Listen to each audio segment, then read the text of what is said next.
Hello and welcome to Visual Conversations. I am Doug Neill, founder of this project here, Verbal to Visual, which is all about helping you develop your visual note-taking skills.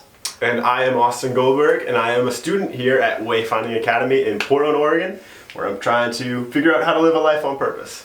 Like it. We've got a little bit different of a setup today, as you can see. Today's kind of like a recap and also apply what we've been learning in the first 4 episodes of this series. This here is episode number 5, and our thought here is that we would take a look back at the ideas that came up in the first 4 episodes. And while we look at those ideas, each of us is going to have a personal project that we're currently working on. We're going to have that project in mind, and essentially we're just going to be making notes to ourselves about the current project as it relates to these ideas, so that we can actually put these ideas into practice instead of just talking about them once and then forgetting about them. My thought is that you might be able to do the same as well, so I encourage you to think about a project that you're working on and see how you might apply these ideas to your project. So first we'll do a quick recap of the first 4 episodes. Austin, what did we talk about in episode number 1? First episode, we talked about the 5 norms of the best teams and the 3 types of work and how they mesh together. Then in episode number 2, we talked about the iceberg model and how compassionate anger can lead to productive passion. Episode 3, we talked about using your hands and the mindset of a professional, talking about success and failure. And in our most recent episode number 4, we talked about overcoming rejection and grit. If you haven't yet seen those episodes, I encourage you to go check out the replays. Also follow the links below the YouTube or Facebook video if you want to see the final image. The final image of these, if you just want to take a look at how this turned out in a little bit closer up way than what you're currently looking at, which I don't even know if this... I hope you can see things okay. This is a test of this format and trying to share multiple pages of these at once. So if these aren't clear, I might have to just superimpose the images from previous episodes. But we'll work through that. Yeah, and if we look like we're kind of moving awkwardly and about to tell a ghost story. Yeah, or don't know what we're doing with our bodies, we haven't used them before ever. It's because 1, we're standing up this time, which is very different. Cool to learn that technique though, and 2, because we're also trying to maneuver and not put our big fat heads in the way of what we're actually doing. Yeah, there's also lots of cords and lights and tripods that are kind of in the way. So but hopefully we don't break anything. Yeah, and hopefully we've done a good job of hiding all that stuff so you guys can't see it. I think it's relatively out of the way. So Austin, tell me what project you will be thinking about as we review these ideas and think about how to apply them. Yeah, so the project that I'm bringing today is actually really cool because it was born this morning. The whole idea of it was just kind of constructed with me and 2 of my other classmates when we were talking about, actually right here, music production. Yeah. Just getting super excited and bouncing ideas off each other, and we thought about, hey, why is there no space where we can do this in wayfinding right now? Mm-hmm. So the project that I'm going to be bringing here today is creating a recording studio inside this building of wayfinding. Yeah, so there are a lot of cool spaces within this building, and I got to kind of listen in on the last piece of a conversation with one of the guides here at Wayfinding, kind of one of the, how would you describe a guide at Wayfinding? Mentor of sorts? No, I described a guide as, imagine an academic advisor if they were your best friend and if they actually cared about what you wanted to do and helped you get there very concisely. Nice, nice. So they were looking at spaces here within the building in one specific room where it might actually be feasible to set up a recording studio, which I think would be really cool and that I also might want to use at some point in the years to come. So what's your project? My project, I'm going to be thinking about the one big new thing that I'm building here at Verbal to Visual this year, 2017, which is a resource called Sketchnoting in the Classroom. I am building a resource kit, a set of short videos and activities designed for teachers to use in their classroom with their students to help students develop the skill of sketchnoting and apply it to everything that they're learning. I've got kind of the rough map of that sketched out, but it's still kind of very much early stages of that project. So I'm excited to see what I can apply from what's on these 4 big panels here as I kind of plan out the next 3 intensive months, but then also next 9 months or so of work on that project. Sounds good. So what we're going to do now, we each have two different Post-it note colors. So we're going to spend a bit of time here that I'll probably speed up for you all, stepping away from these pages and trying to pick out pieces that we want to remember and apply to our own projects. So we're going to do that, and then we'll come back and share with you all what we found. Sound good, Austin? Sounds great. Cool, let's do it.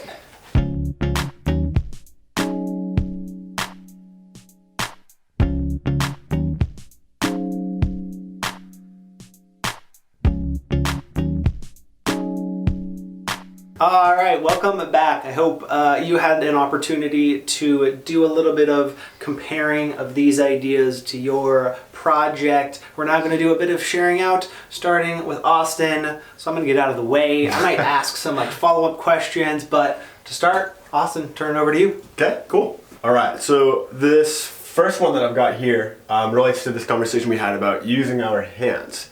And you see here I tried to draw a little piano. I hope it translates well to the video. I see it. But so the piano and this whole idea of use your hands, I'm going to move this while I talk about it.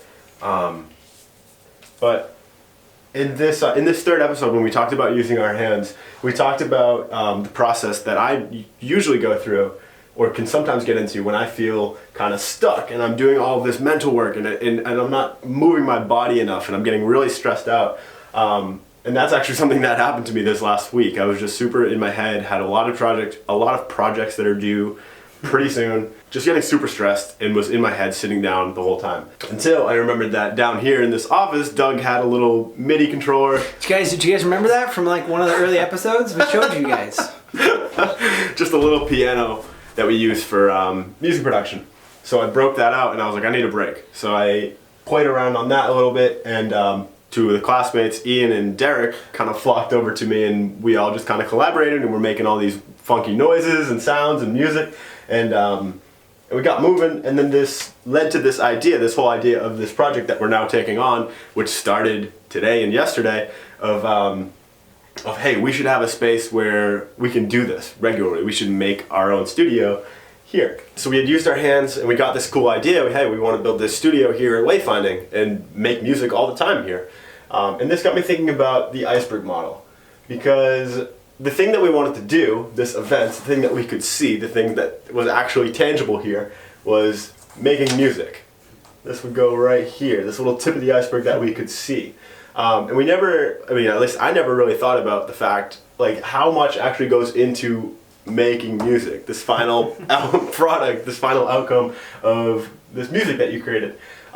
So this brought us to this question of okay, well, how do we do this? We see that we want to do this. We see the tip of the iceberg. Now we got to look at this underlying structure, these underlying things that we have to have in place to do that. And that's literally the conversation that I walked in on this morning for finding space, talking software, literally all the pieces that go underneath it. Yeah. And we've started to dug a little bit into that. Maybe not so much mental models, but I guess a little bit. How can we make this space? First of all, we want it to be collaborative. We want it to be comfortable. We want it to be a space that fosters that creativity rather than just kind of any old garage space. But then really getting into this underlying structure of okay, what do we actually need in place here? How are we gonna make something that? How are we gonna make music? It's such a crazy question, but there's so much stuff underneath it that we never thought about. The fact that we needed to have the right software, the fact that we needed to have the right equipment. How are we going to make this room sound good? Kind of muffle the outside noises and make it so it's what we want. So I really like this iceberg model because it really helped us look at, okay, we want to get to here, we want this outcome, but we can't just do this overnight. There's got to be stuff that we do to support that. When I looked at this 4th episode that we did on overcoming rejection and talking about grit and the mindset of grit, I really like this idea right here. This this whole mindset of having that higher level goal in place. We want to make music. How are we going to do that?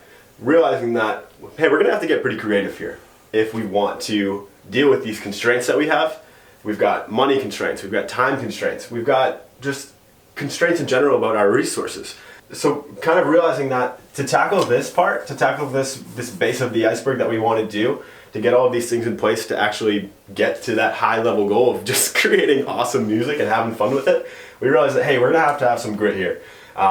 Maybe we can't cover all of the walls in the right material. I'm still learning about it myself, but like that, like egg crate material. Sound insulation. Yeah, sound insulation. Maybe we're not going to be able to completely soundproof the room, but maybe we can just drape a down comforter, which is actually an idea that came over today, to kind of muffle that noise. And I think that's actually a really good idea because it's kind of like a cloak that we put over ourselves to record. But yeah, I feel like there's going to be a lot of switching of lower level tactics. Yeah, totally. As you start to build the thing out and start making things. Yeah, and I think just knowing that we're super, super flexible, and we quite literally have to be super flexible with these lower level tactics to get to this, because we're students. We don't have all the resources in the world, and I think honestly that's going to be the fun in it all. So one of the things I noticed when talking about these having to switch up these lower level tactics and be creative about that, and talking about how we're going to have to develop grit to get this done, is that it fits really nicely into this talk about professionals and not taking success or failure personally that we mentioned in episode 3. I really liked the stuff that we wrote around this, talking about reflection, celebration, iteration, and experimentation, and definitely these 2 parts down here is why I put my little sticky note there. These 2 parts are what kind of stuck out to me when I took a step back and looked at these, because I realized that when we're trying to create a studio from scratch with these limited resources right here and all of these constraints, it really is going to require a lot of iteration, a lot of experimentation, and a lot of it coming just solely from, hey, what does this sound like? And I hope that looks like an ear to y'all instead of, I just said y'all. I do too sometimes. I'm from Massachusetts. But hopefully that looks like an ear and not like a chewed up piece of bubble gum. But ears are difficult. So yeah, so this iteration and this experimentation is going to require a lot of, hey, does this sound good? Does this not sound good?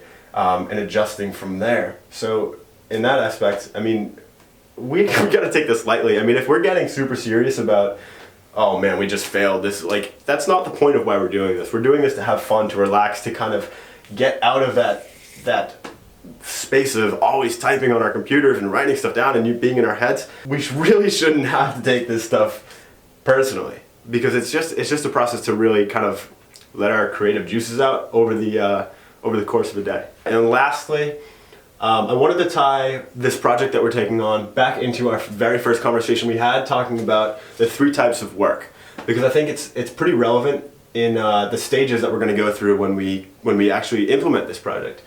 First, we've got to actually plan it. We've got to do some of this mapping right here, which isn't necessarily my strong suit, but it's okay because we've got someone on the team who is a good mapper. I'm looking at you, Ian.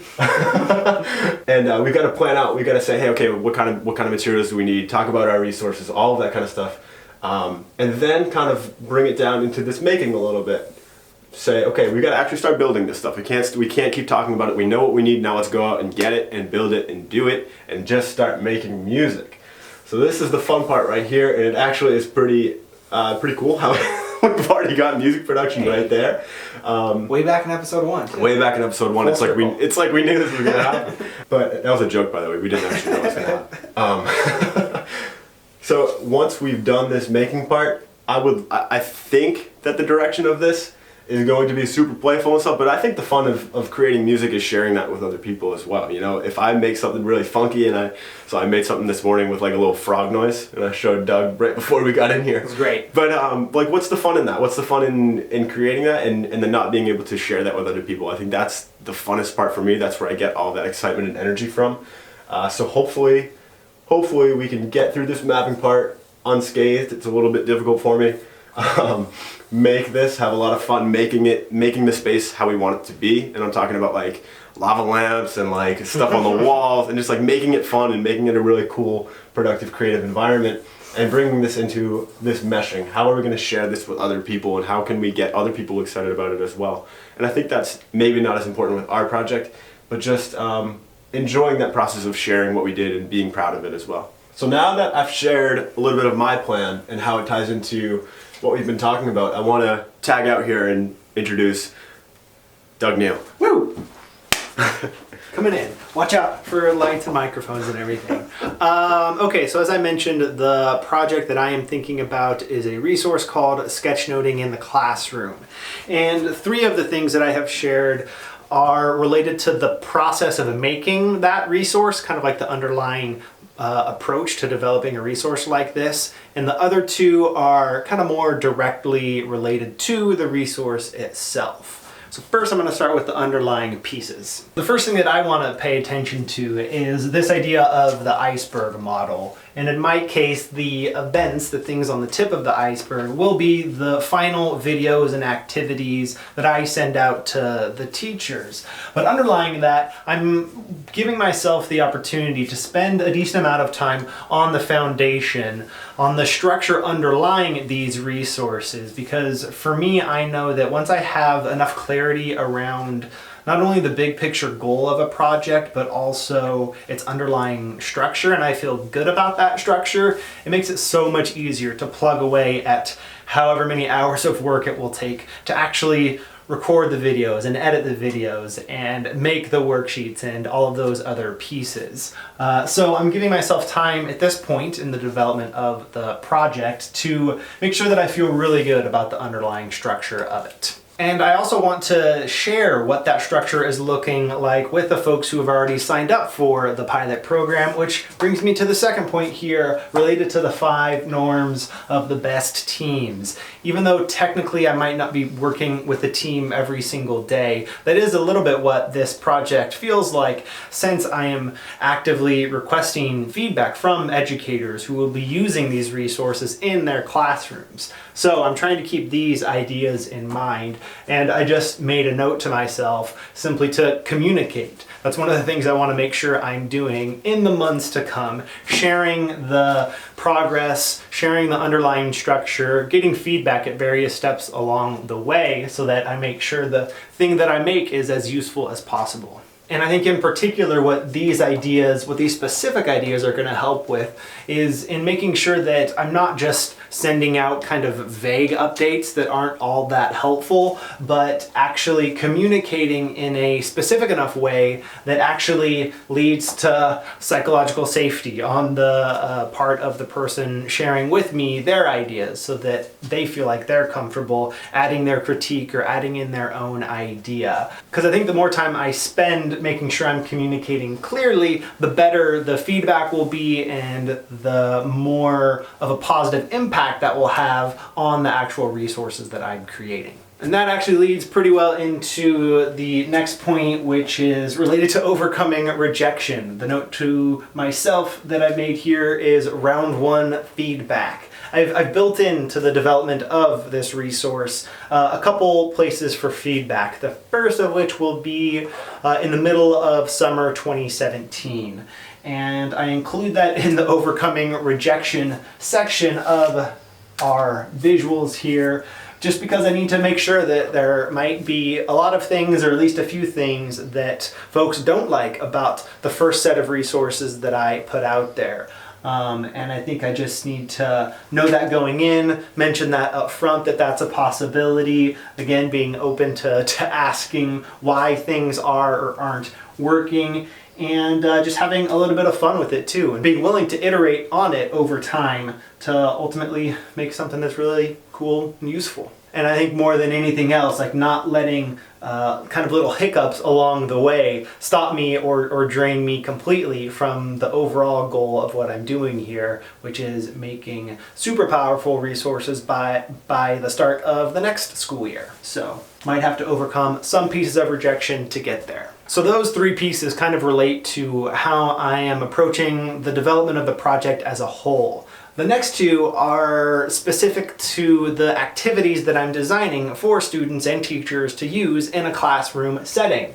So in relation to the 3 types of work, mapping, making, and meshing, I made a note to myself that I want to make sure I'm including activities for all three types of work. That the types of prompts that I'm providing for teachers and students, that some of them fall into more of a planning type activity, other more of a making, and other more of a meshing in kind of a cross-disciplinary type way. I'm really excited about activities that fall into that category. But overall, having some sort of a balance between these three types of work to make sure that the types of activities that students are doing as they're building their sketchnoting skills, they're also becoming a bit of a developer while they do that. Finally, kind of along the same lines, relating to the fact of using your hands, since students and teachers will be sketchnoting, that's already built into at least a small degree, but I want to intentionally design a few activities that get students up, moving around, maybe doing some sort of activity like this where they've got poster paper on the wall and sticky notes and stickers maybe, and get to go around and be active, be a little bit more mobile, use their hands, and just build in that type of tactile activity into whatever mental activity is going on at the same time. So I think that does it for my update. I'm kind of glad that this is my office and I get to keep these posters and post-it notes up here, which I think I will for at least the next couple of weeks as I continue to work on my project. Austin is going to, he's welcome to swing by as you continue working on music studio, which I imagine will be a project that, you know, extends for more than just a day or two, since building a music studio isn't really something you can do overnight. So I think where we're at now is almost like the next stage. Like there's 3 stages. First stage maybe was our first exploration in each of the first 4 episodes of the individual ideas that we brought in. What you just saw were us trying to apply those ideas to a specific project. Now we get to enter stage 3, which is actually continuing work on that project. Hopefully being able to keep these ideas in mind, and that the work we did, not only discussing them, but also capturing them visually and reminding ourselves of particular things. Hopefully that just lets us do a little bit better work than we would have done otherwise. Yeah, and hopefully in a couple weeks or maybe a month, we'll be able to take you on a little studio tour. Yeah, well, that'd be cool. We could record an episode there. Yeah. Still, maybe even like get back to laying some of your music underneath some of these episodes. It might have to be like under that blanket I was talking about. Yeah, we'll record a full episode like that, and then we'll like really tell some ghosts. Oh no, I unplugged a light.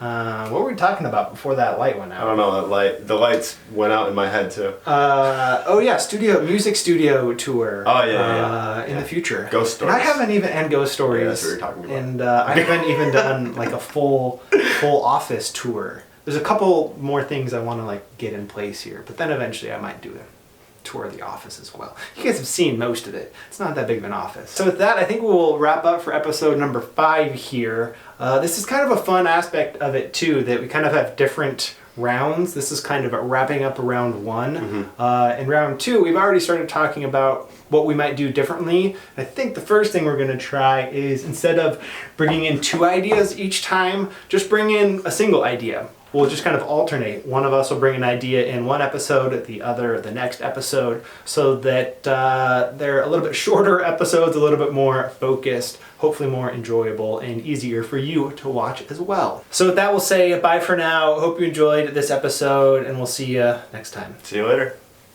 Boom. Nice. First one down. First one of the new series.